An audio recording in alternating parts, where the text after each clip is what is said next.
Well, hello, everyone, and happy Saturday to you. I hope your Saturday afternoon is going well and your weekend is going well, as always. My name is Don Terrell, and welcome to another great episode of The Color of Motion, where I like to say stories come in all shades. Where I interview people of color and diverse backgrounds in the field of motion graphics, animation, visual effects, cartoons, and comics. This space that I love so well.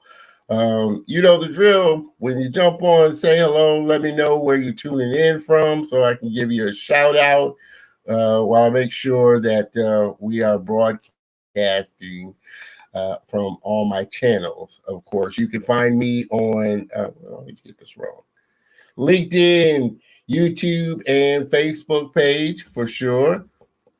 If you do happen to be tuning in from Facebook, you may need to give StreamYard permission to pull your avatar so I can give you a shout out, like I said, and show you some love. Here is the link. Go to StreamYard.com/Facebook. Give StreamYard permission to pull your comment in your avatar. So, like I said, I can show you some love there. Making sure that broadcasting on all my channels. We got a few people in. Mr. Wayne Carnegie. Appreciate you showing up, Mr. Wayne. Awesome guest he was. Hello. And Miss Elizabeth Lyon, previous guest from a couple of shows ago from sunny Pittsburgh. It's not sunny here. It's been storming here all weekend and it's storming now. So let's pray my power doesn't go out like it did before on a broadcast. But we are going to get through this and have a great time. I'm so looking forward to sitting down and chopping it up with my friend here, talking animation, illustration, design, just everything creative we're going to be talking about and having a good time. Let's see. Okay. From LinkedIn, those comments were from LinkedIn. So obviously, I am broadcasting from LinkedIn. Just want to make sure that I am broadcasting on Facebook and all my other channels. So it looks like I'm broadcasting from there. And YouTube is the last one. Again, if you're just tuning in, welcome to the show. Give me a shout out so I can let me know where you're tuning in from for sure. Again, if you do happen to be tuning in from either my Facebook or LinkedIn, I would highly suggest that you go over to my YouTube channel. Make sure you subscribe, comment, subscribe so you can hit the bell notification so that you will be notified with all the great content I plan on putting up and the shows go live. Plus, you can check out past broadcasts, past shows. We've had a lot of great shows. Go to youtube.com/Don Terrell. And like I said, subscribe and you will be notified. Okay. Oh, Miss Maggie from Baton Rouge, my cousin Maggie. Appreciate you tuning in and from YouTube. Wow. Make sure you subscribe, Maggie. We're cousin Maggie from Baton Rouge tuning in. Mr. Neil Shapiro, always from New York, tuning in. I appreciate you tuning in as well, Neil, and being a loyal viewer for sure. Tuning in from LinkedIn as always. All right, we are good to go and getting ready to dive into this episode here. I never noticed that Wi-Fi icon on the screen. StreamYard must have added something new. All right. My next guest, like I said, I've been so excited to sit down and talk to him. He's an awesome illustrator, animator, and we're going to be talking about everything that's going on with him and what he's been doing and got planned. His thoughts on just the growing diversity, creating more diverse characters, and everything else. He's originally from Lexington, Kentucky. He got into animation, storytelling, and designing after watching Into the Spider-Verse. That's a great animation if you haven't seen it. Spider-Man Into the Spider-Verse. Prior to that, he was a startup tech founder with a background in graphic design. Everybody, please help me welcome my very special guest and friend, Mr. Lafe Taylor. Wow. How's it going? How's it going? Good. Going well, going well. How are you doing, everybody? Very good. Welcome to the show. Welcome to the show. I appreciate you being a part of the Color of Motion family. We're going to get it kicked off here. I always like to start. What were you like as a kid growing up? Man, that's a loaded question, man. So I'll tell the good stuff, right? Yeah, as a kid, I guess I was just a regular kid. I always, loved to draw. My pops used to paint. I had uncles and cousins that used to draw all the time. So I used to draw quite a bit when I was younger. Elementary school used to do, the painting and all that kind of stuff. I got some awards for it and that kind of thing. And yeah, and then as I got older, I actually just stopped. Like, I just stopped. And So what was it that made you, I mean, in no particular reason why you stopped, or you just got into something else, or?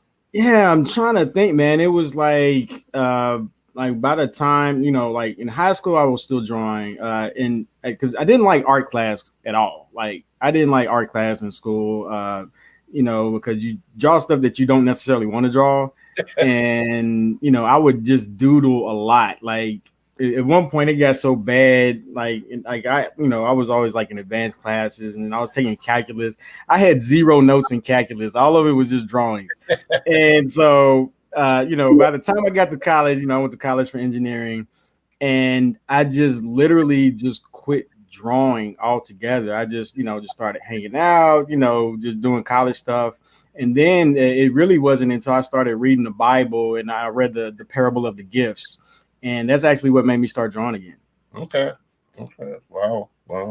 Interesting. Well, you said your dad was a painter. So did they encourage your or kind of foster your talent, or was it just something because you went into engineering? What I mean, that like okay, the thing you felt like was gonna be a living for you is to why? Yeah, well, it was. Yeah, man, it's like your memory gets fuzzy as you get older, of course. But yeah, like I remember as a kid, like I used to live like so. My parents got divorced when I was young, but for a while I used to live with my father. Okay. And he was in Atlanta, and I lived with him for a while, and he would just paint like comic book stories, right? I remember him just like painting Superman, Super Dog, and there's certain paintings I remember, that just really stood out. And then I had an uncle; he used to draw all the time as well, so I was just around that. Like the Good Times intro, my dad painted like he repainted that, like so he used to just do that just on his own. Like he actually painted houses and things like that. He was a mechanic. He did a lot of stuff, but he just painted on for his own leisure, and that kind of impressed on me. And then I just had a conversation with one of my cousins 2 days ago, and just watching him growing up, he was an excellent artist as well. Shout out to James Taylor. I got him, but just watching him as well, that influenced me, because my goal, like when I was in high school, was to be better than him, right? That was just my goal because he was so good. I was like, you know what, I'm gonna be better than him. And so that's what made me start working on drawing. And like when I was in school, like I said, when I went to college, I just stopped. And then when I transferred, no, actually, I'll take that back. I stopped, and then like I stopped up until my junior year. And in my junior year, I met a guy. He wanted a party flyer, and he was like, do you draw? And I just drew. Like that's literally what kickstarted me drawing again, was doing party flyers. Wow. So was it kind of hard to pick back, kind of fall back into, or just once you started getting back into it, that it was like riding a bike? You just Yeah, it was just, I can't even describe it. It's like, I would like tinker with it. And then like I transferred schools. I went to UK, then I transferred schools, like I said, in my junior year. And then when I went to Morehead State University. And when I got to Morehead State, I was like, the first thing I'm gonna do is just buy art pad, right? I bought like one of those huge art pads. I went to the bookstore. I didn't even have art classes. I was like, I'm just buying me an art pad. And I went in and I found like, cause I used to love photorealism, like, just drawing and things like that. But I hadn't done it in a while. And when I picked it back up, it was like I was better than what I was. It was weird. It was like weird for me anyway. And so I would just draw. And then I met a man named Jerry Gore, Mr. Gore. He had the Underground Railroad Museum in Maysville, Kentucky. And I did a picture of my nephew, and he just happened to see it. And he was like, "Oh, would you mind, doing a drawing of W.E.B. Du Bois for me?" Because everything else he had was painting. And then I did a pencil sketch of it, like a pencil portrait, and he loved it. And so that kind of, fired me up to draw some more, And so I was just drawing for a while, and then once I graduated from Morehead, I was working in physical therapy. And I would, started drawing the people there, right? I was, doing portrait commissions for, the families of the workers there. And they was like, man, why are you here? They're like, why don't, yeah, that's literally what they said. It's like, why don't you pursue this? Right? Wow. They like, you really need to focus on this. And so I was like, maybe I will. And so I put myself back in school to go like get a computer graphic design degree. Okay. One of the guys, because I used to read the Bible all the time. So one of the guys I had a private Bible study with, he was like, he was the one that really convinced me to get into computer graphics. He's like, man, he said, I know you like to draw because his son drew. He was like, why don't you, if you get on computers, you can make money, right? I was like, okay, I like to make money. Let me try that out, right? And so I put myself back through school. Just on my own prompting. I already graduated from Morehead State University. I had a degree in exercise science and athletic training. I was a personal trainer for a while. I worked in the physical therapy department at the university, and so I was like, okay. And so I put myself back through school, and I really didn't like. I don't care about classes personally. It's just me. But it just made me think like. I always had a business mind in terms of, okay, a hustle mindset, right? Yeah. And so when I got in there, I was like, as soon as I learned how to turn on my computer, I kid you not, I was like, I'm a graphic designer. Like I didn't take any classes, like because I bought a computer, had Photoshop on it. I was like, I'm a graphic designer. I didn't even know how to use it, right? And so I would put myself out there, and man, I failed so many projects. It was terrible. Like, I was the guy that was like, hey, what's up, Elizabeth? She's a Morehead alum. But yeah, I was so bad. Like I remember working on a project and the guy was like, hey man, like I like you, but I would just pay you for what you've done and we just gonna part ways from here, right? But the thing about me, it didn't stop me. It was just like, okay, cool. It's like, because I would do stuff on my lunch break at work and all of that kind of stuff. And so, but anyway, just being in that field, because I graduated, and I started doing graphic design. But the more graphic design I did, the less drawing I did, right? Because graphic design was what was making me money, and that's all I cared about. I was like, okay, what is selling in my market at this particular time? Yeah, and that's what I focused on. And I remember like when I was getting out of school, I was like, I'll never do websites. I hated websites. And then I ended up focusing all my energy on websites because that's where the market ended up going. Yeah, so. Yeah. I totally feel you there. So do you feel like you went to class, but did you feel like you got the most out of the design class, or was it just Actually, no. So when I was to wind back, like I went to a school called Spencerian College. The staff was great actually, but like so because I'd already had a degree, I'd already been working, and like when I said I put myself through school, I did. I paid for my school yeah, myself. And so I was 22 when I was there, and I was like, a lot of these kids don't understand the real world in my mind, right? You know, I was still a kid too, but they were just younger than me. yeah, And so the classes we took were more focused on, you know, like, okay, this is business. You know, if you work at a design agency, then, you know, only the best idea wins. So one of the classes that I love the most, I still give him props to this day. If he sees this on LinkedIn, Mr. Levins, like you had the best class for me because it was real in the sense that only one project got an A per project, right? And we had a class of like 20 or 30 people, and he only gave out one A per project. So that got me in the mindset of, you know, being willing to show my work, being willing to get rejected and keep going, right? yeah, And so that's what worked for me. But like while I was there, like, you know, they had an art show, and I still did drawing then when I was in school. But once I got out of school, I just stopped.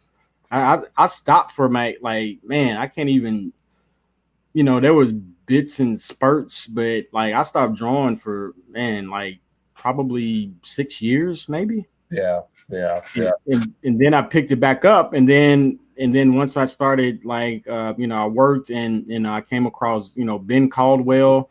He had an action drawing book I got, and I was like, you know what, I'm gonna pick this up, and I liked the book. Like it was like a comic book style, like book action cartoony.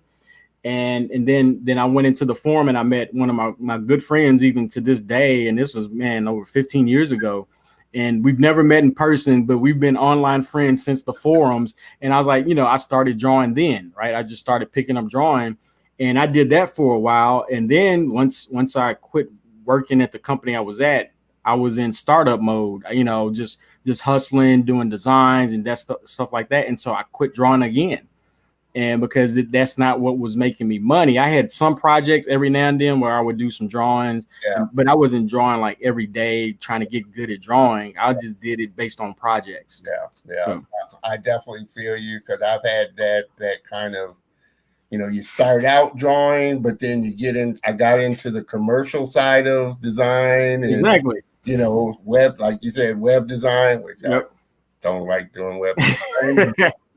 Like you say, it brings in the money and it pays the bills, but it gets you so far off where, you know, I guess your initial love, at least it did for me, Yep. Yep. That's what happened with me. so far away from picking up a pencil, drawing, and everything like that. I was just doing everything on the computer, design wise and just layout wise. So I definitely understand you. Do you feel like, well, because you went for engineering, do you feel like that was time lost for you trying to, now that you're catching up and trying to get, you know, kind of, you were kind of late in picking it back up and stop for a while? Do you feel like that was time lost? Because sometimes I do, when I feel Right. like the years that I spent just, you know, doing production design and things like that was not initially what got me started in this, you know. Right. In some respects, I used to think about that. It's like, man, okay, if I had really pursued this first, right? Like pursue the art, like the 3D and all of that stuff first, then maybe I would be different. But I don't regret any of it personally because I've worked in, like, I've had the, you know, the blessing and opportunity to work in so many different industries. Yeah, Like none of them are interrelated, but they're all related because they're all business. And so that actually gave me the mindset that I have now, coming back, you know, focusing on the animation industry and those kinds of things. It, I don't think if I went that route, then I wouldn't be who I am now. I wouldn't think the way I think now. yeah, I wouldn't have the perspective that I have now. So I don't count it as a loss at all. You know, every experience is a worthwhile experience, even the bad ones, right? yeah, So yeah, for sure. Well, do you think that that's what a lot of schools are kind of missing out? They're kind of teaching you and training you to get into a studio as opposed to teaching you a business mindset on creating your own I content? don't. Or Yeah, I don't know because it wasn't a traditional like art school in the sense of like like some people go to SCAD and things like yeah, that. So I can't speak on that. But for me, like the thing that and again, I can only speak for myself and my own experiences. And, and even when I tell people, I always tell people that, I say I have 2 degrees, right? I tell people that all the time. So anything I say after this, you can take it with a grain of salt. But for me, in a lot of cases, I don't think school is a necessity. yeah, And it just really depends on what you're going for. Like I'm an entrepreneur at heart, so I always put that caveat out there too. But what I usually tell like young people, even my kids, is like, okay, if you want a job, get a degree. If you want to be an entrepreneur, if you want to own your business, then start working on that now, like day one, just as soon as possible. You want to jump into that because that will be your school. Your experiences, those kinds of things will be your school. You'll learn way more things being in the fray than you will be about studying about it. And this is not to say that you don't study. Education is an ongoing thing. yeah, I'm just saying from the standpoint of a degree, and also in some respects, education is valuable because that's where you get a lot of your network. A lot of kids when they go to school, and again, when I went to design school, it was computer graphic design, so it was like really like learning about computers and everything. It wasn't so design heavy, yeah, but I had a different mindset. I went focused on the network more so than I did about the school lessons themselves. yeah, Right. I built a rapport with my professors. I built a rapport with the people that I thought had talent. That's where the real value of school is your network. yeah, yeah, And if you miss out on that, then you missed out on school. yeah, Like, quite honestly, because lessons you can learn those anywhere. yeah, You really can. yeah, But the network you will only get in certain capacities. But I yeah, mean, but that was pre-internet too. So now, yeah. Well, even now, it's I feel like you were saying, the network is such a valuable part of it, and oh, that's everything. every and everything that I've seen and everybody I know in the industry, that's how they move from studio to studio or project to project. Yep. Is they went to school with this person, and now the person they went to school with is a director or something like that. There's some kind of connection on a friendship level that they built to where they recommend them for this position or recommend them for that.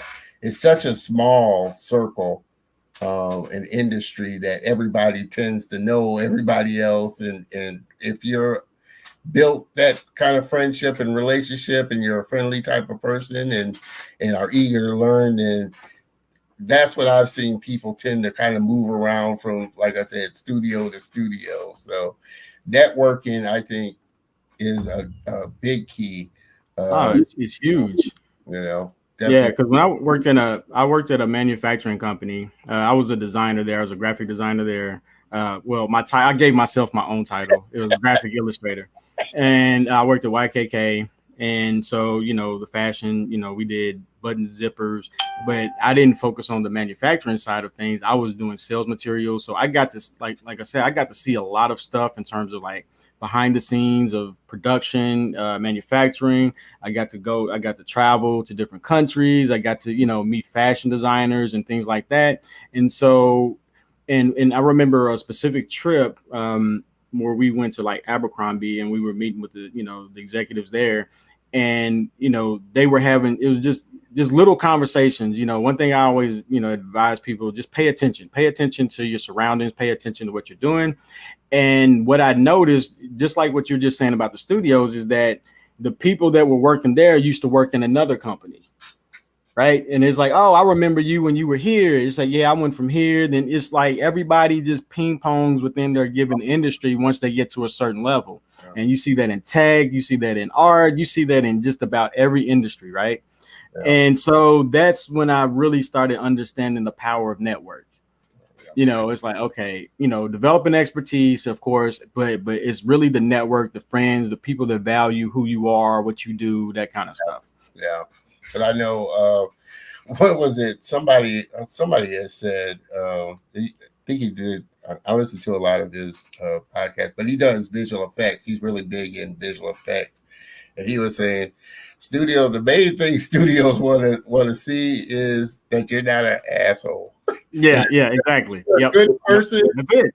You'll be good. You'll do well as far as network. Like you said, if they see that you can work with other people and get along with other people, then you're able to kind of move around as long as you're good and get recommended. So definitely throw a few comments up here. Mr. Michael, appreciate you, little brother, tuning in as always, checking us out.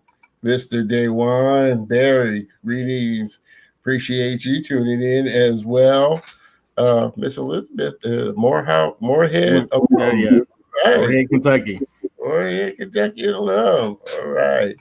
Um, what what are some of the things or animations and things out there now that kind of inspire you that you kind of like and seeing? Oh yeah, I mean, right now, of course, Invincible just had their season finale.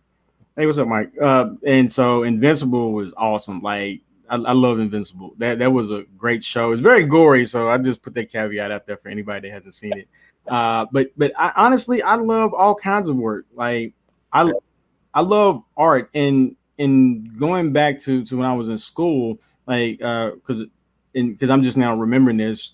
The thing that I realized, like I said, I used to be really into photorealism. I used to study James Bama art, and I used to love his work. And then it was the whole thing of pictures worth 1,000 words, Yeah. and then it just clicked to me one day. It's like, oh, for pictures worth 1,000 words, then what is an animation worth? Right? Yeah. Because you have millions of pictures, and then that's really what kind of sparked my love. Like I just abandoned photorealism altogether. It was just like I was like, you know what? I'm done with this. I like cartoons, and of course I grew up with cartoons, but it was just something about the simplicity of it, right? Yeah. As much as I love like the complexities and some of the cartoons that are out now, I really love simple drawn cartoons, just the simple lines. It's like just the movements, and it's like just the fact that you can emote expression with just a couple of hashes, right? Scratches. And so like when I think about that, like I love like 2D animations. Comedy is killing everything right now. 2D comedy, but I love it, man. It's like I love all kinds of shows. There's a little show, Harvey Beaks. I love that show. Me and my kids would watch it. I love Bluey. That's one on Disney that is just extremely cute cartoon, but it's fun to watch. Man, that's just all kinds of things that I really like. I like a variety. I like all the different genres of animation. So it's not one particular thing. Like certain styles I can't get with. I'm not gonna say because I don't, to each his own, so but certain things I don't like, but there's a lot that I do. So I can't name them all, but yeah, I'm just a fan of the genre, man. Well, not the industry. I'll say the industry because animation is not a genre. So yeah. No, I definitely get you because I think that's what initially got me. Like I said, I was a comic strip person, and I loved Peanuts, and like you said, it's just the simplicity of his circles and shapes but got so much out of it. Those Mr. Throw some more with comments, Mr. Mike. That's my buddy. That's the dude I was talking about. Like we met because we talked about this recently. We met, man, like I said, 15, 16 years ago. Yeah, we've never met in person. Of course, we've done the whole internet thing, but that's my dude, man. He's a great artist, by the way, as well. All right, Mr. Michael Foster, appreciate you tuning in and supporting your man Lafe there. Mr. Dewan, absolutely agree with like that. There's an incredible charm to more simplistic, stylized cartoon.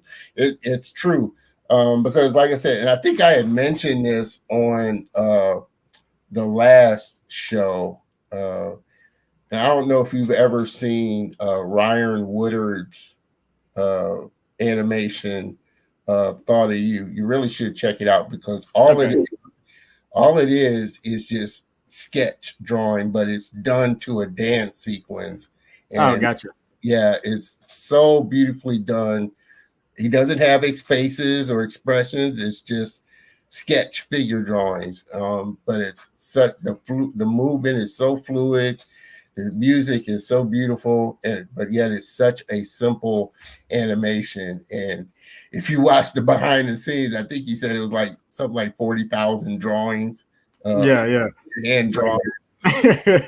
But the simplicity of it, like you, I just love the simplicity of art and what you can really tell with two. Yeah, and plus it ages well. Yeah, Like it really does age well. Like the things that like some of the 3D movies I used to love back in the day. When I look at them, it's like it doesn't look the same. yeah. To me, right? Like my kids, like 3D movies before a certain time period, my kids will not watch. They just won't. They be like, you don't look right, and Well, so. But they don't say the same about like some of the cartoons, like some of the 2D animation. yeah, So it just shows the longevity of like just the value of the stroke, right? yeah, for sure, for sure. What do you feel like the biggest lesson that you've learned so far to date has been In terms of your talent and your creativity? What's been kind of the biggest thing that you've learned? for me, like shout out to Shock G, Digital Underground. Do what you like, man. Seriously, yeah, just do what you like, because focus on what you like, preferably what you love, and you'll actually get more out of it. And for me, like just being, like I said, in the different industries, like I used to work night and day, like straight up, like very little sleep, all of that kind of stuff. But now I feel like I'm in a place in my life in terms of just focusing on the stuff that I love to do, Yeah, and less about just the hustle and bustle of getting bringing in money and all of those kinds of things. That's the most important lesson I try to tell everybody is like focus on the things that you love and you'll figure out how to make money. yeah, You'll figure it out, yeah, right? And because you'll be crafting your skill set to the point where you don't necessarily have to think about it, and it doesn't feel like work. And so just even the value of networking is huge as well. How it fosters your talent, because you got to show somebody. The script, I'm a Bible person, so it said a city on a hill cannot be hid. So you have to be willing to put it out there, right? And that's why, like, when I first started drawing back again, I would just post anything that I drew, no matter how bad it was, just so people know that that's what I was doing now, yeah, right? And yeah, so just getting past yourself, getting past your own emotions of it, because if you love it, you'll post it. Just put it out there, and that's more marketing than anything else, right? yeah, Because there's of course billions of sketches behind the scenes that nobody ever sees, yeah, but just put yourself out there, because you can't get the opportunities you're looking for if nobody knows you're doing it. yeah. They absolutely agree with that for sure. Miss Shauna Jackson Tate, she must. Yeah, that's my wife, by the way. Oh, okay. Appreciate you tuning in. Many may feel that I am biased, but Lafe is really good at what he does. He constantly works on his craft. The guy literally works almost nonstop without much sleep. I believe it. And that's how you get better. I mean, like you said, you put your work out there, don't fall in love with it.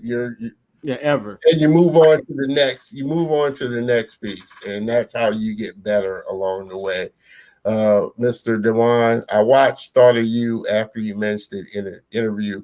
Yeah, I think I mentioned it with Alicia Estrada. It was indeed simultaneously raw and expressive. Yeah, like I said, for it to be such a simple drawing, it's very, very well done. Yeah, I've probably seen it. Yeah, he does some great animation for sure. You said so you feel like children's animation and Toonie style animation is kind of your forte there, that's where you kind of like to sit. Yeah, it kind of just happened. Like it wasn't my desire, like on the onset. but just like with a lot of people, you find that you fall into it. If Yeah, you know what I'm saying, you fall in, like you do enough work and you fall into the kind of stuff that you like. And so I think that's where I'm kind of landed in a sense. Like I still love all kinds of art. yeah, Like I'm doing a variety of different things right now, working on a variety of different projects to pitch and push out there. yeah, And it's in between, like I guess on the extremes of, and again, I'm focused on 2D art at the moment, yeah, is like, junior, like, the preschool through the 7 to 11 yeah, age range, and then also adult style animation. And and yeah, so it's kind of like it runs that gambit. I found that although I love comic books, I love the comic book look. I don't I don't like it as much as I like just the loopy lines, the yeah, old school cartoon styles. I found that I'm more gravitated toward those, unless it's of course an action, right? Like I love action and that kind of thing. So I don't know. It just depends, man. Like I just love the process. Like I really do. I love, I love the sketch phase. I love just pushing myself to do something I'm not comfortable with. yeah, A lot of the styles that you'll see me post now, I wasn't even focused on those styles before, and then it's like I wasn't even focused on the adult animation style, like your Simpsons, Rick and Morty, that kind of look, until I had a project that required me to do it. And then, like, because I didn't even like the styles, to be honest. yeah. But once I started drawing it, I was like, this is, I like it. Like, but I just didn't give it a chance, right? Give it a chance. It just wasn't on my radar because, like, for a while, I didn't watch any TV. I was just so busy working. Like, everything I watched was a movie in the background of while I was working. And so when I started working on those projects, I was like, you know what? I actually do appreciate these styles. Yeah, And so that's kind of how I've landed in these spots as of right now. How long I'll stay there, who knows? yeah, So, yeah. And like I said, I'm kind of like you. I'm a fan of all styles of animation, 2D. I love yep. 3D. I love 2D. Oh, likewise. Yeah.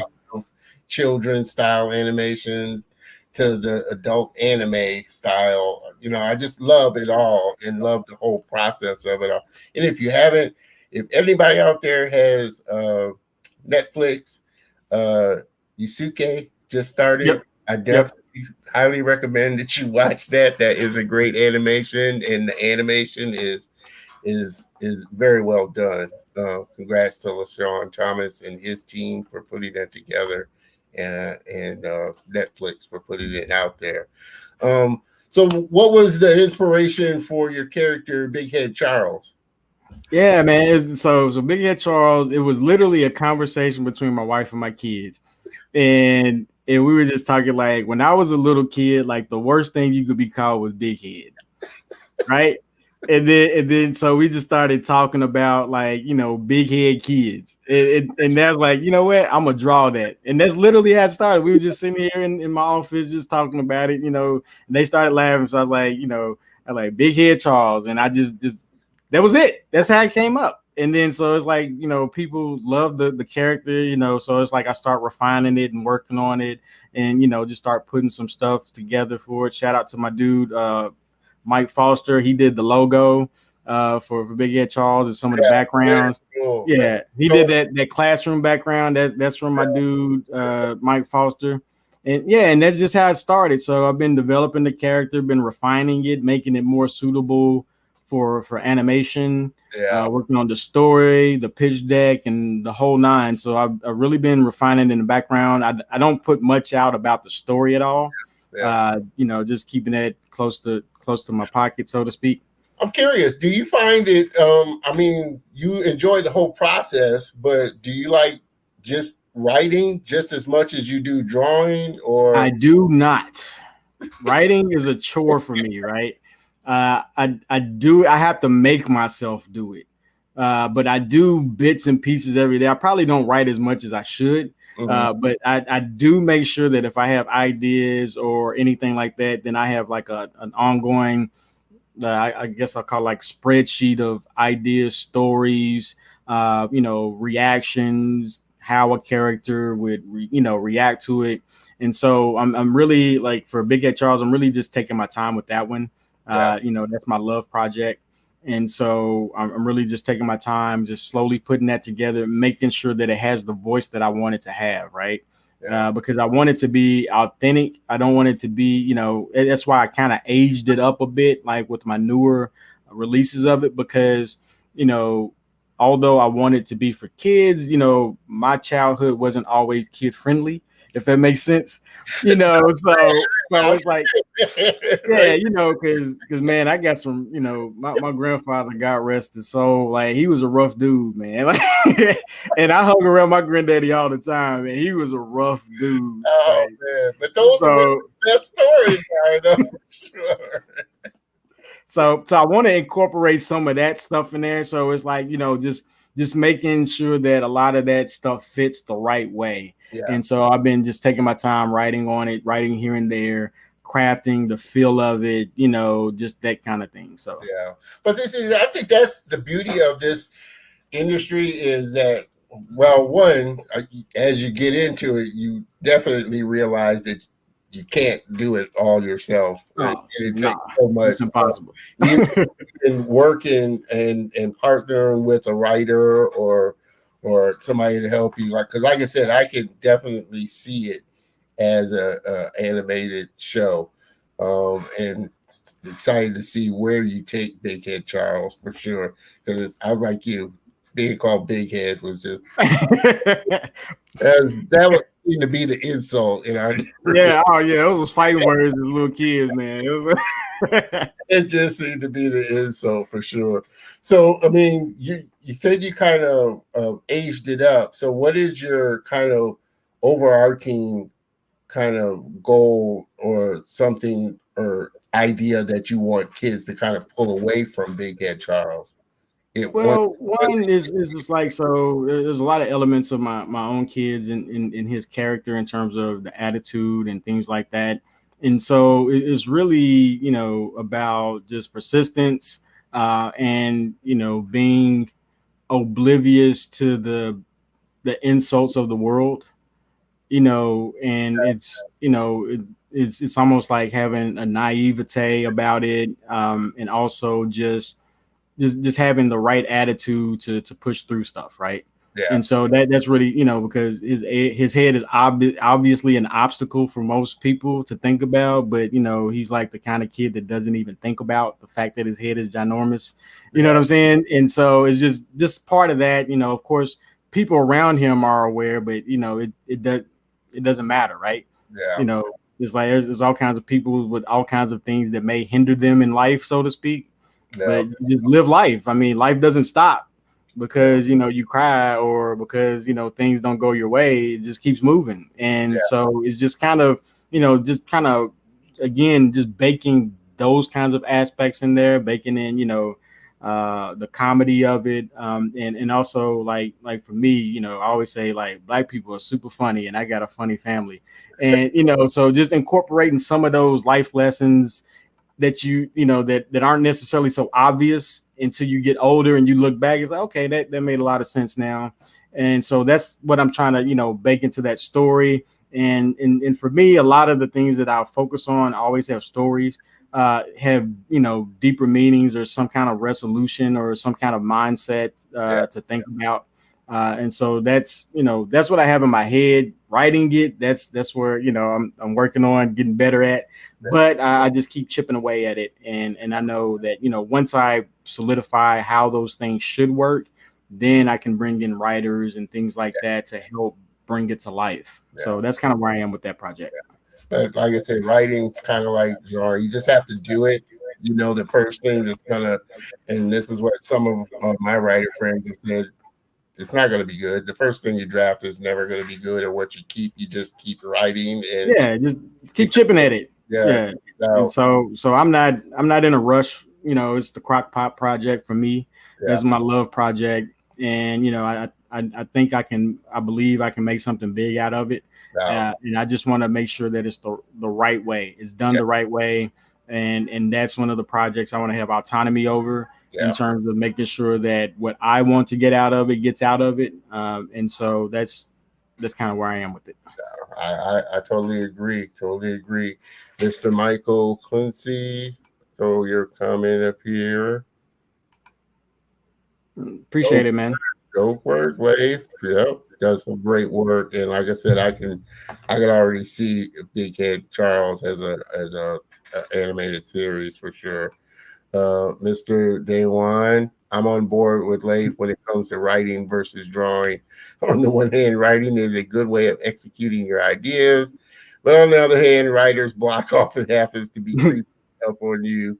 It's more of a freehand action to just doodle your concepts for sure. Like I said, I get you because for me, writing stories, I mean, I used to do comic strips, which is kind of short form, but writing long form stories is definitely something that you just work at and Yeah.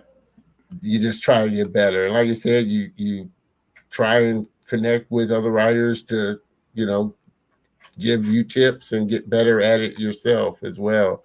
Miss Janisha O'Connor, Oh, thanks, Janisha. message you have for Big Head Charles is wonderful. Awesome. Yeah, like I said, I can already see it as a series. How important? I mean, is it since you have kids? How Hmm. important is it to have them see characters that look like themselves and Oh work? man, like going back to why I decided to focus on this industry, right? I'd come out of like tech startup space, and it just happened to be like I guess in December of 2018, I went to go see Into the Spider-Verse, right? Yeah, And I loved it. Like, of course, everybody was giving it praise on social media, all the artists I follow, that kind of stuff. So I went to go see, I loved it. And I was like, I'm gonna take my kids to go see it, right? yeah, I have daughters, and they went to go see it, and they absolutely loved the movie, right? And the thing that resonated with me more than anything was the fact that even though it wasn't like any young black females or anything like that, they yeah, still resonated with the representation of the movie. yeah, And that's really for me is what clicked. I was like, okay, I got to do this. I got to focus on this.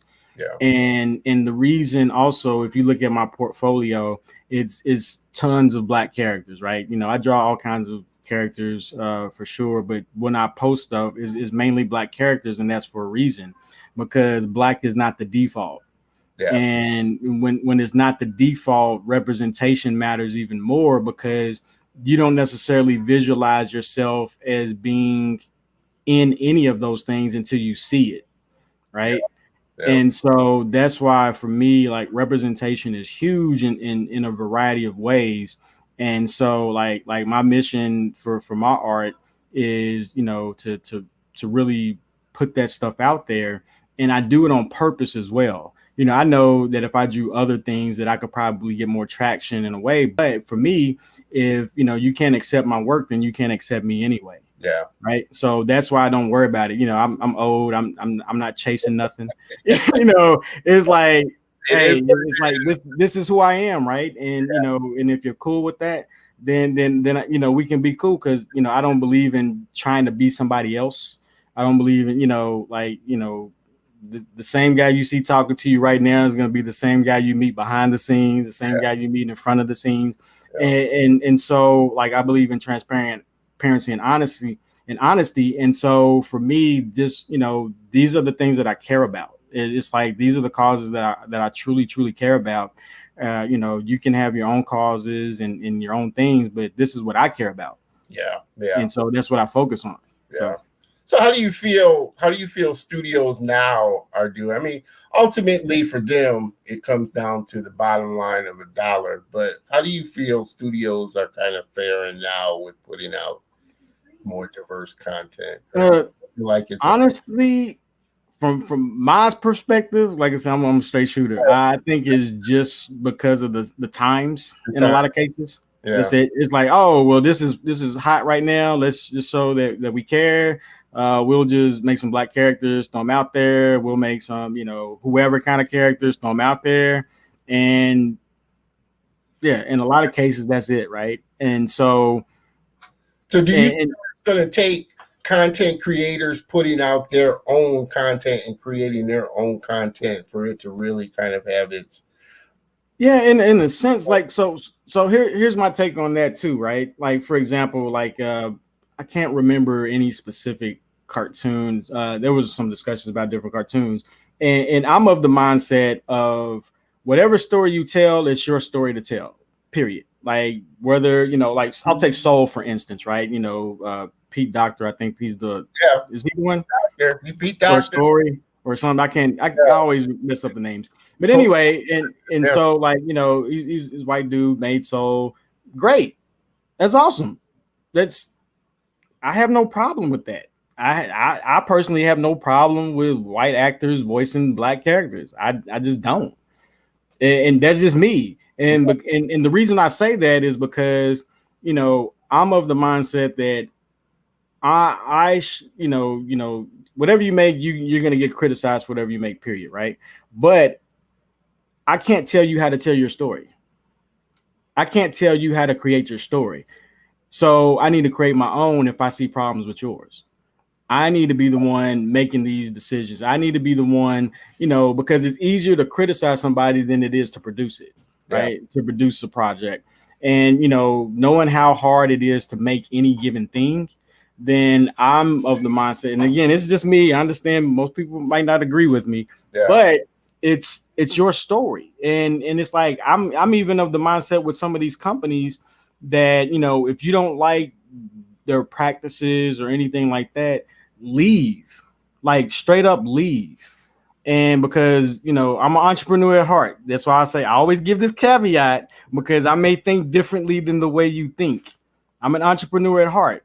So if you don't like the company practice, and I'm not talking about like discriminatory things or anything like that, however, if you weren't there at the beginning, your chances of getting rich off of any given company is very slim. Oh yeah. It's just math. Yeah. It's just the way math works, right?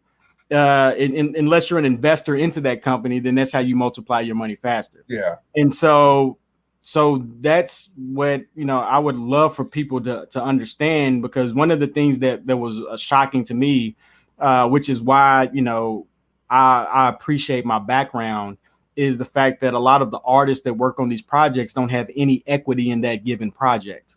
Yeah.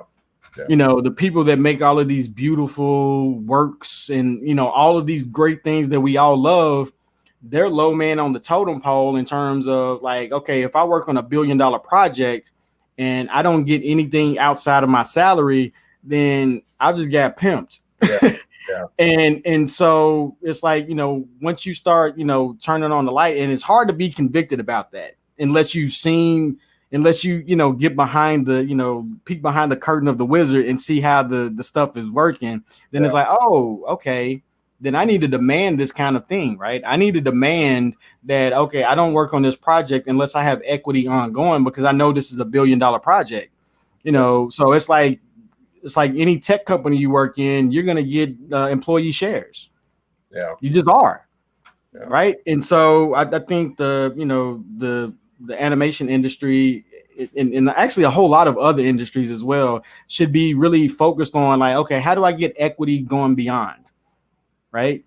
And so that's kind of the way I look at, telling your own stories, doing, owning your own IP.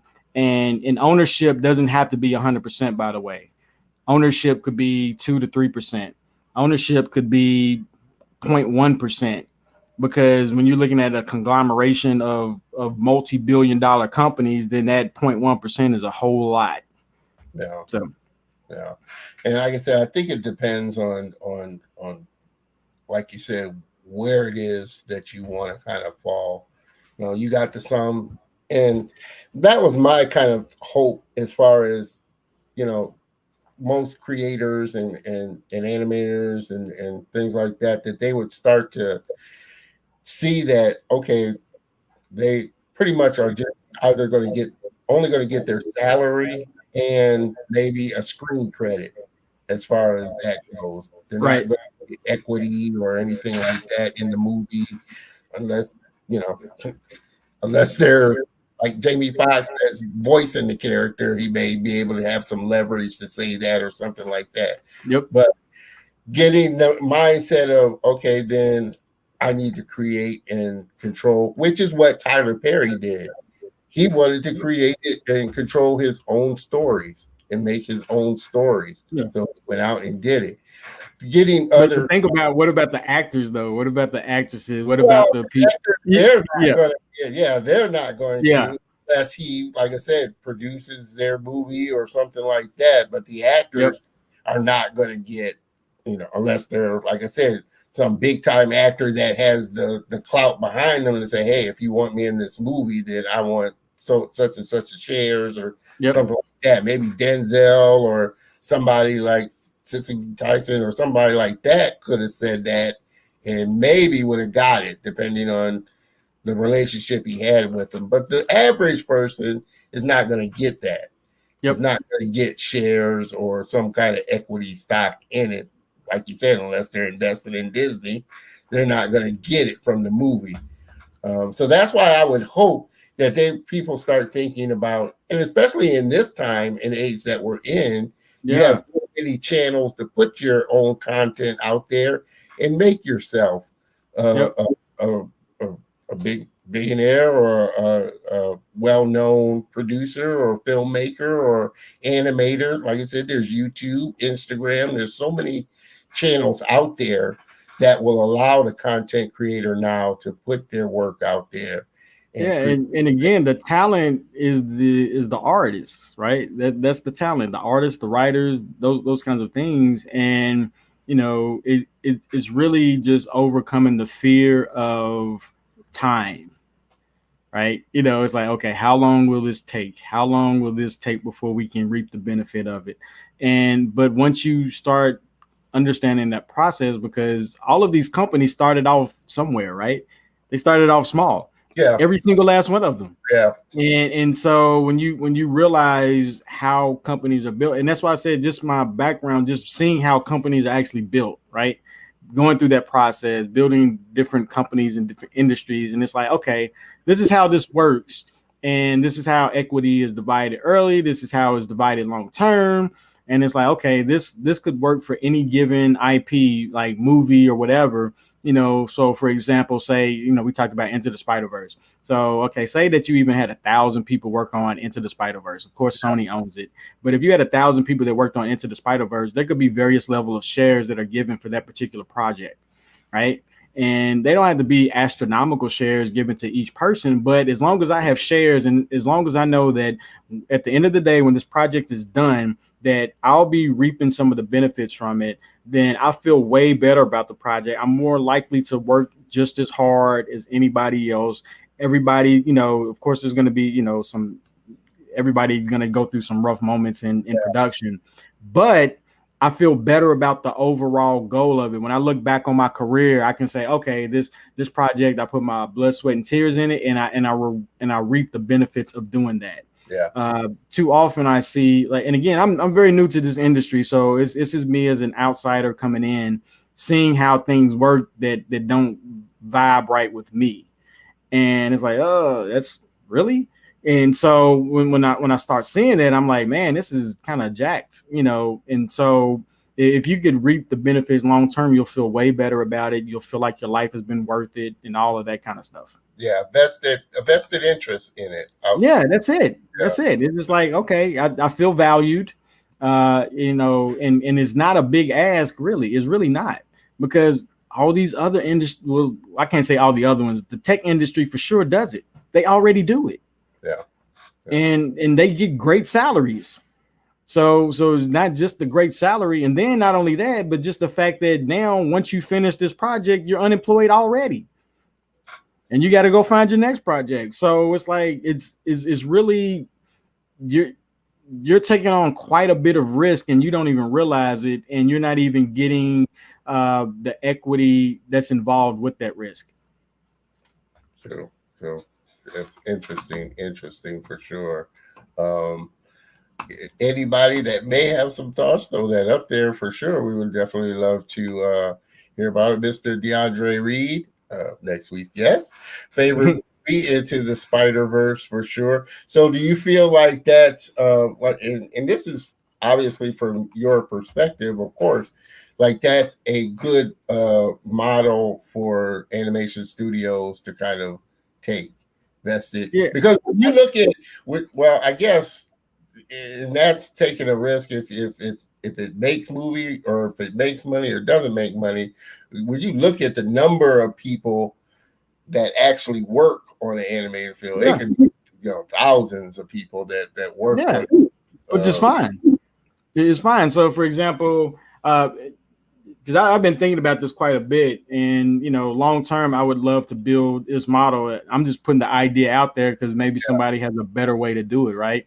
And so the issue was going to be is the fact that most of these people are vying to work at already established companies. True. That's going to be the issue, because now if you try to work at an already established Disney or an already established Sony or whoever, right? Pixar, which is part of Disney now, and all of those are already established, so their models are already baked in. So you're kind of just stuck in that model unless they give you overall company shares. Because most companies have shares on reserve, right? Yeah. They typically do. I don't know about they've been around so long. I don't know how that works for them. But one way to do it is like, okay, as a studio, I make a movie. This is just one option, because some studios like, we're taking too much risk, right? 50% of all profit goes back to the studio and the investors. Straight up, they subdivide that 50%, and the rest of the 50% is subdivided amongst all the employees. Very simple. And what you would do is, and the reason why I say that is because you would just make each movie its own IP, which they probably do. I don't really know the inner workings of how those movies work now. But for example, like I'm looking at some of these projects, and they're literally like small tech companies in terms of the revenue that they generate. So, they'll spend $200-300 million, but they'll get 2 to 4 billion in return, right? Or 1.2 billion in return, still threefold return. And so in that threefold return, you can basically make company shares that you can give to the employees for that. Right. It's like, okay, you come into this project, I really, you're a talented artist, need you, blah, blah, blah. But what's going to end up happening is then now you have to, all the studios that worked on these projects, now you have to work out a deal with the individual studio that you work for. Yeah. Because the studio is going to get the shares and you'll just get pittances of that share, right? And so you just have to really start subdividing that. And one thing that I guarantee will change the way people think about how much they get paid, and of course I know that there's unions and all those kinds of things, is once they understand how much money is rolling into the particular studio in which they work, then you'll start to understand exactly how much your particular job is worth. Right. So if you're getting paid, I'm just throwing out a number, say $40 an hour, chances are your skill set is worth $200 to $300 an hour. Right.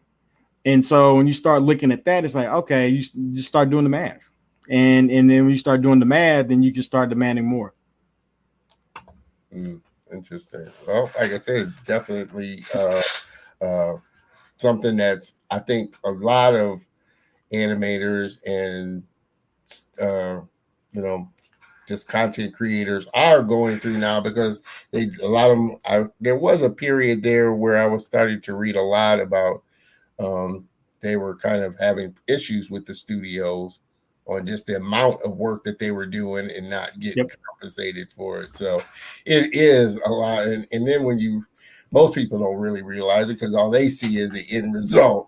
Exactly. Yeah. What's in the movie, they don't see the long hours and the amount of work. And like I said, some movies take 2-3 years to work on and get out.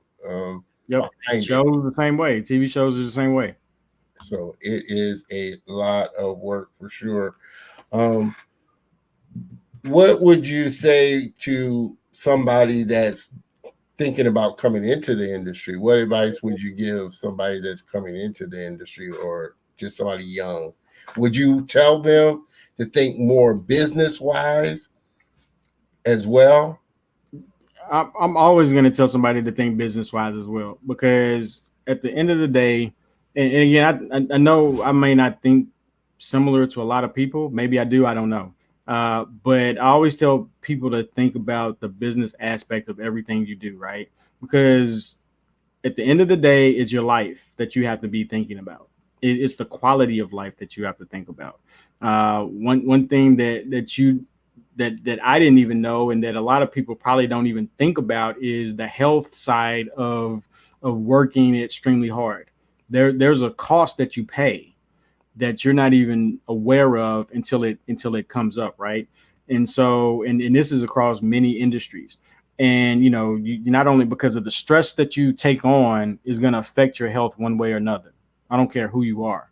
And you taking on so much stress working for something that is finite for you and infinite for them, Yeah. right? True. And once you start understanding that, because again, it's the business side, you have to understand the business side to some degree. Like every school, like every elementary school should teach business.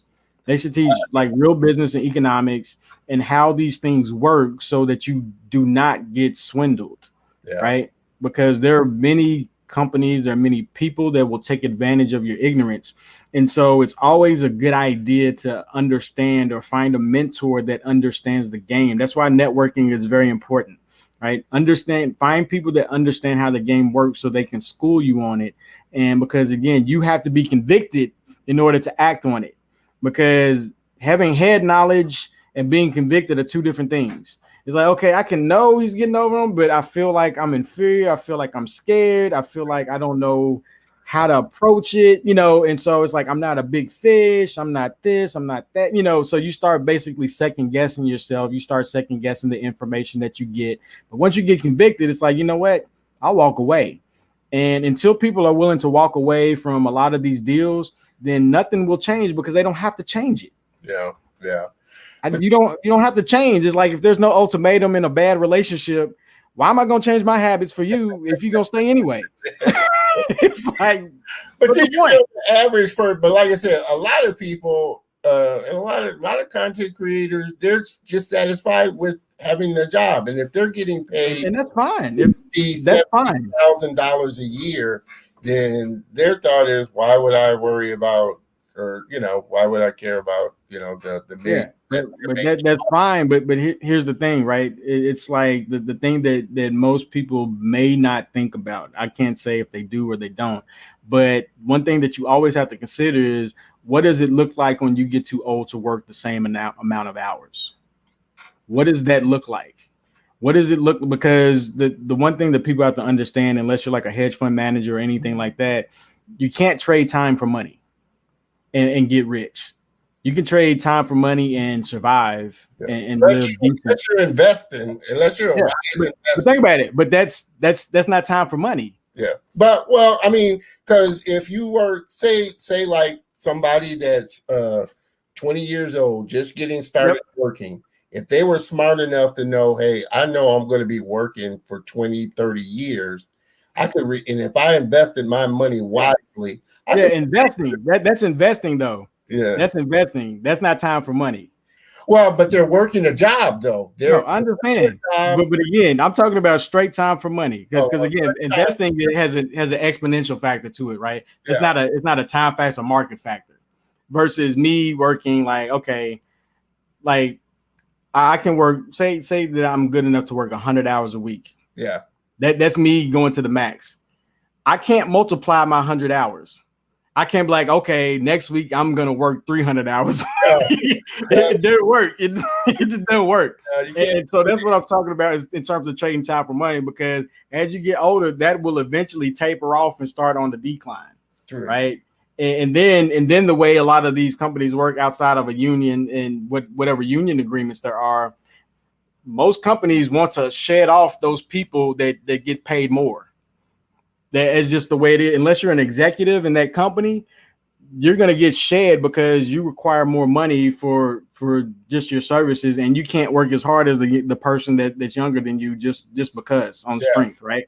And so that's what I'm talking about in terms of thinking long term and how this affects you. The $50,000 maybe now if you're firmly well invested, but if you have to jump from project to project and you're not a full-time employee at a studio, then that's going to catch up with you. It's going to catch. It has to. It's just law of diminishing returns. It has to catch up with you. And so that's why the investment aspect is so important in terms of being invested in a property, right? It's like getting royalties from that property every spin, every play, everything like that. And now with the streaming aspect of stuff, it technically is easier to figure out what the plays are. It's technically easier. Yeah. Yeah. And so just thinking of it like that, right? Again, is just thinking about your future. What does your future look like? Because that's investing too, right? Yeah. Thinking about down the road as opposed to right now. Right now, the hustle may be great. It's like you get your name in the movie. Oh yeah, that's great. However, how does it pay you dividends down the road? Yeah. If it just gets you another job, where you have to trade time for money, then that may not be what you want long term. So that's just giving a different perspective on it. And again, I don't knock anybody's hustle. People want different things out of life, and I'm well aware of that. But again, the one thing that you're trading as well is your freedom. If you're constantly trading your time for your money, because you can't be on vacation and doing work at the same time. That is true. I was just telling a friend that myself. He's going on vacation and talking about working, part time. Like, well, yeah. And those are the things you have to think about, because again, when I'm talking about stress and that kind of stuff, if you're going away somewhere and you're still stressing over stuff, you're still in bondage to that particular project or job or whatever, and it's going to affect your health. Yeah. It just is. Yeah. So as far as Big Head Charles, that is something that you want to have. You would not consider, say, selling it to Netflix or selling it to another studio to do it. That something that, like you said, your baby, that you want to see done the right way? And it really just depends, right? And what I always tell people is, for example, is if it's just an idea phase, then that's one thing. Then selling it is easier than it is if you've already put in production hours and things like that, right? Because it's just a different model. It's like, okay, if I can get paid now, because I have other stories. Yeah, I have a lot of other stories that I work on, that I write down. And so it really just depends. It depends on the kinds of deals. Like, I wouldn't take the crap deal with Big Head Charles. I would take the crap deal with another project, because it's gonna happen. It's just the way it works, right? It's gonna be a crappy offer, and you can use that to leverage up and that kind of stuff. And so I wouldn't do it with the Big Head Charles. I would do it with another project. That's when I'm willing to slow cook, right? And so and that may be my gamble, good or bad, right? That's part of risk. That's part of the risk of it all. And so if you don't understand that from a business perspective, you'll jump at every given opportunity that you get. And again, going back to conviction, having head knowledge versus being convicted about something, it's like when you get offered a job at any given place, if you don't negotiate your contract, if you don't negotiate your salary, you've already lost. Period. I agree. You've already lost. I agree with that. and so if you don't, you may know that, but you may be too scared to say something about it. Yeah, I think most people coming into, especially students coming into a studio, they're feeling like, okay, I'll just take what they offer. Yeah, but again, you have to be convicted. That's the thing. You have to be convicted, and more importantly, not even in the part of that, you have to be convicted in who you are and what you're going to bring. Yeah. That's the thing. Don't let your lack of experience. So, for example, if you know that you're going to work hard, if you know that you have the capacity to work and learn and do those kinds of things, then don't lean so much on your lack of experience, right? Because you'll fill that gap because of your work ethic and how dedicated you're going to be, period, just so you can improve and get better anyway, right? So if you know you're going to bring that to the table, don't sell yourself short. And that's why I keep saying you have to be convicted. Yeah. Head knowledge and I'm telling you, I've been there. I've been there. It's like head knowledge, and then it's like saying no. It's like Planet of the Apes, right? The first word he said was no. No. Like, hey, nah, man, no. Like, you have to be willing to walk away if it doesn't. No, that's it. Because if you're not willing to walk away, then you've already given up your power. Yeah, that's it. Yeah, I learned that a long time ago in business. You have to be willing to walk away from a project or hey, this is just not what I want to do. Yeah, it's just not a match. No hard feelings. Yeah, and don't take it personal. And that's why I tell people, like, even if it's like a freelance project or something, I'm like, I let them know from, like, we may or may not work together. If it doesn't work out, we can still be friends. I don't care. That doesn't bother me. If you choose somebody, that doesn't bother me either. So long as you understand that up front, we can still be cool. We can still be cordial. Talk about where you may go as an alternative. I have no problems with any of that. But that takes time to get used to. That takes time to realize that you can make it in this world. I remember years ago when back in 2009 when they had the layoff. That's what started me on my whole entrepreneurial journey. Is like, I knew, like, when you start laying off half of your industry, it's coming for you eventually, right? And from that point forward, I was like, you know what? If I can make it, I can make it. I don't need them. I don't need this company. And that's so freeing because now I have options. I have choices. I always had a choice, but I know that regardless of what happens, I can make it in this world without the need of an employer. And once you realize that, then you become empowered. Then those butterflies slowly start leaving in terms of negotiating, in terms of working on contracts. You realize it is what it is. It's nothing personal. Who cares? And then you just feel free. You're not as anxious. You have a mindset of abundance as opposed to a mindset of scarcity. And it just makes it easier, man. You're not as uptight. You can be loose, and that's why I'm like nonchalant about a whole lot of stuff, man. It's like a lot of things ain't worth the stress. It's just not. I'm gonna wake up tomorrow the same way. Yeah, it's like, what? It's like, hey, still got my wife and kids, and not only that, it's like I've already made it here, so I know how to make it back to this same spot. Yeah, that's it. It's like I already know the path. So that's just my philosophy on life. So I definitely agree with you, and definitely feel mindset is a big thing. Man, we have really been rocking and rolling here for almost, well, we're way past the hour there, but okay. Morris, hi to my fellow artists and illustrators. Appreciate you tuning in from Facebook there. Like I said, if you are just tuning in, you definitely need to make sure that you go back. Me and Lafe talked about a lot of stuff and a lot of great stuff, and definitely information that creators, content creators, or really anybody should listen to, because it's a lot on mindset and how you think about things to really put you in a position of power moving forward, for sure. Like I said, I try, and definitely I know we could ramble on and on and on. Yeah, I can keep going. I'm passionate about that stuff, man. But this definitely gets me the opportunity to have you back on for sure. And I know I'm going to be having you back on as Big Head Charles comes into his own for sure. Yes, sir.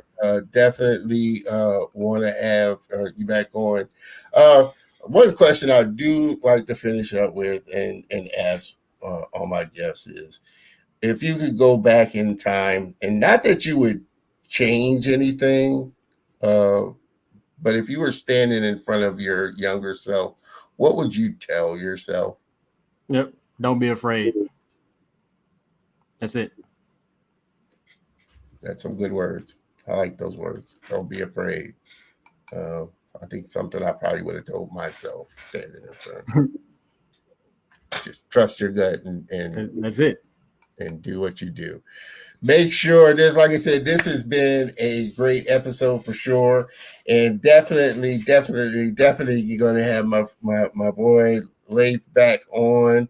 Appreciate it. All that he's got going. Because like I said, I definitely see Big Head Charles as an animated series on TV soon. So I know you got things in the works for that for sure. Yep. And super excited to hear about that. Make sure that you connect with my man Lafe here. He is on YouTube. Check out some of his videos at LafeSpace. I keep wanting to say LafeSpace. Why? LafeSpace videos. check him out and connect with him on YouTube. You can also check out his Instagram page. He's also got some more work that you can see. Connect with him as well. And all these links will be in the show notes, so you can definitely jump on YouTube and check out the show notes and connect from there. Connect with him. He's also on LinkedIn for sure. That's where I connected with him at. Portfolio, you can see all his works on my portfolio. Lafe Taylor, myportfolio.com, and his web space for his company, LafeSpace.com. Again, all these links will be in the show notes for sure. This again has been a fun talk, really insightful, fun talk. Probably one of the more deeper ones I've had in a while for sure. And I know that we could definitely go on and on and on, but I'm going to save that for part two. Yes, sir. Yes, sir. When I move over to the new system there, it'll definitely be a great time for sure.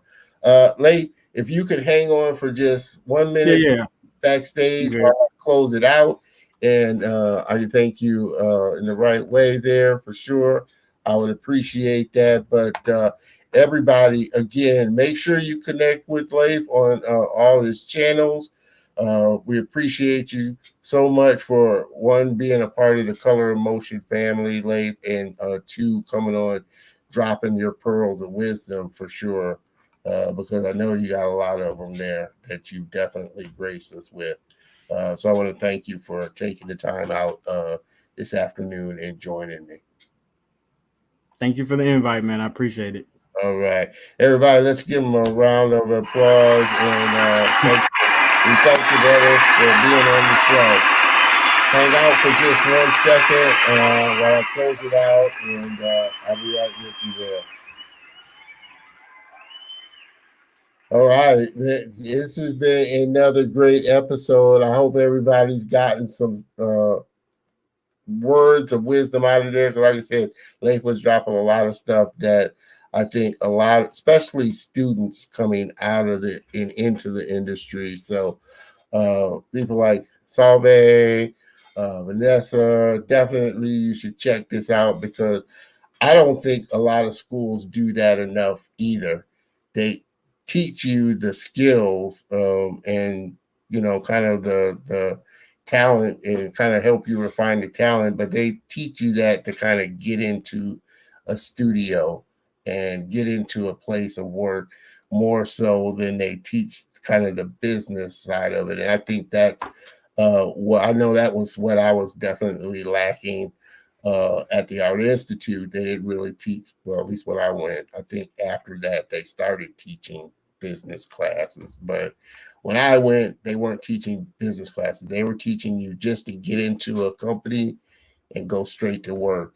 And I think that's, like Lafe said, something that should be taught very early on in elementary school, business and finance for sure, and teaching kids that.